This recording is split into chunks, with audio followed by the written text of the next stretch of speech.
ಇಂದು ಸಂವಿಧಾನ ದಿನಾಚರಣೆಯ ದಿನ.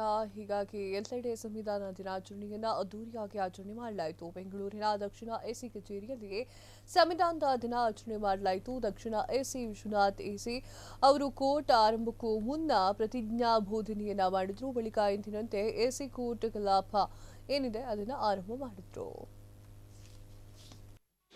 ವಿಶ್ವಾಸ ಧರ್ಮಶ್ರದ್ಧೆ ಮತ್ತು ಉಪಾಸನಾ ಸ್ವಾತಂತ್ರ್ಯ ಸ್ಥಾನಮಾನ ಹಾಗೂ ಅವಕಾಶಗಳ ಸಮಾನತೆ ದೊರೆಯುವಂತೆ ಮಾಡಲು ಮತ್ತು ವ್ಯಕ್ತಿ ಗೌರವವನ್ನು ರಾಷ್ಟ್ರದ ಏಕತೆಯನ್ನು ಹಾಗೂ ಅಖಂಡತೆಯನ್ನು ಸುನಿಶ್ಚಿತಗೊಳಿಸಿ ಅವರಲ್ಲಿ ಭ್ರಾತೃಭಾವನೆಯನ್ನು ವೃದ್ಧಿಗೊಳಿಸಲು ಶ್ರದ್ಧಾಪೂರ್ವಕ ಅಭಿವ್ಯಕ್ತಿ ವಿಶ್ವಾಸ ಧರ್ಮಶ್ರದ್ಧೆ ಮತ್ತು ಉಪಾಸನಾ ಸ್ವಾತಂತ್ರ್ಯ ಸ್ಥಾನಮಾನ ಹಾಗೂ ನಮಸ್ಕಾರ.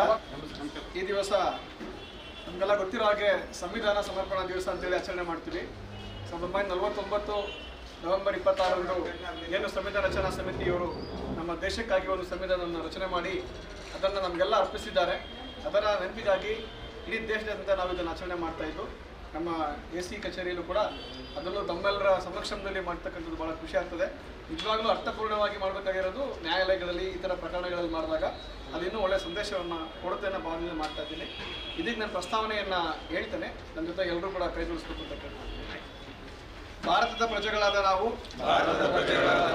ಭಾರತವನ್ನು ಒಂದು ಸಾರ್ವಭೌಮ ಸಮಾಜವಾದಿ ಸರ್ವಧರ್ಮ ಸಮಭಾವದ ಎಲ್ರಿಗೂ ನಮಸ್ಕಾರ. ಕ್ಷಣ ಕ್ಷಣದ ಸುದ್ದಿಗಳಿಗಾಗಿ ಫ್ರೀಡಂ ಟಿವಿ ಸಬ್ಸ್ಕ್ರೈಬ್ ಮಾಡಿ, ಲೈಕ್ ಮಾಡಿ ಹಾಗೂ ಫಾಲೋ ಮಾಡಿ. ಹೊಸ ಸುದ್ದಿಗಳ ನೋಟಿಫಿಕೇಶನ್ಗಾಗಿ ಬೆಲ್ ಐಕಾನ್ ಮೇಲೆ ಕ್ಲಿಕ್ ಮಾಡಿ.